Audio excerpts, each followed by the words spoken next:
So ngayon, iset na natin sa resistance uli. Tapos checkin natin kung papalo siya. Kanina guys, di ba hindi pumalo? Ngayon, check natin. So ayan guys, pumalo.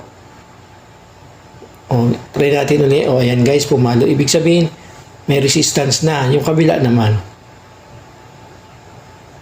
So ayan guys, pumalo din yung kabila. Ibig sabihin, okay na. May resistance na siya. So, sigurado tayo guys, ito ang sira niya. So ngayon, kailangan natin ikabit. So guys, ayan, ang pagkabit niyan guys, wala namang baliktaran. Kahit magkabaliktad, okay lang kasi AC yan eh. So, ikakabit natin siya.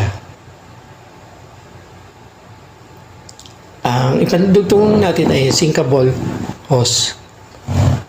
So, ipapasok natin sa wire, tapos, pagdudugtungin lang natin yung dalawang wire.